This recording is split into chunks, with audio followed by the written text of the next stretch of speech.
Alors maintenant que vous connaissez les différences entre l'acquisition du fonds de commerce ou des titres ou parts d'une société, eh bien, il faut opérer un choix. Et ce choix est important puisque les conséquences de ce choix sont également extrêmement sensibles.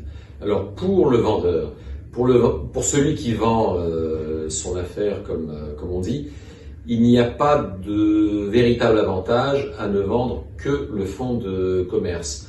Parce que d'une part, il va avoir derrière sa société à liquider, et en deuxième lieu, vous le savez, le prix de vente d'un fonds de commerce va rester séquestré entre les mains d'un tiers. Chez nous, avocats spécialistes en droit commercial, ce sera l'ordre des avocats, et ce séquestre peut durer 3, 4, 5, 6 mois, le temps de régler l'ensemble des créanciers et d'avoir une main levée de l'administration fiscale.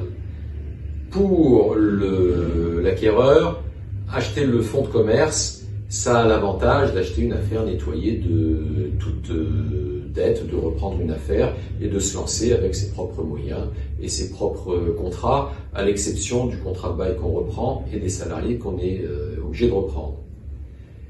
Acquérir la société, ça a d'autres avantages pour celui qui reprend une affaire. D'abord, il va la payer moins cher, parce qu'on va déduire du prix de vente du fonds de commerce le passif, on va déduire de l'actif le passif, c'est-à-dire les dettes de la société, donc acquisition bien moins coûteuse.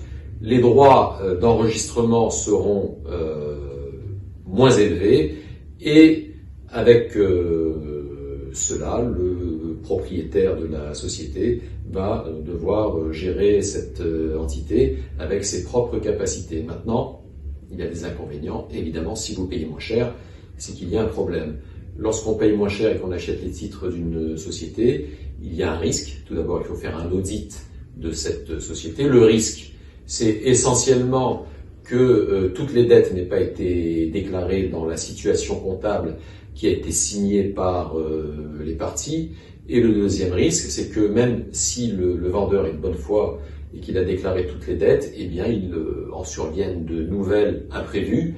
Et on pense dans ces cas-là essentiellement à un contrôle fiscal. Une société peut subir un contrôle fiscal, notamment au moment de la cession de ses parts, et ce contrôle fiscal peut s'avérer coûteux. Alors, la pratique a imaginé une quasi-solution pour se garantir d'un contrôle fiscal, ça s'appelle, c'est inclus dans l'acte de cession, la garantie de passif, c'est-à-dire que le prix de vente de ses parts, de ses actions, n'est pas donné immédiatement au vendeur, on séquestre une partie du prix de vente pendant 3 ans, libérable une année, un tiers par année, de telle sorte que s'il y a un contrôle fiscal, avec cette somme qui a été bloquée, eh bien, on puisse payer un éventuel redressement. Alors, finalement, que choisir? Quel conseil je pourrais donner?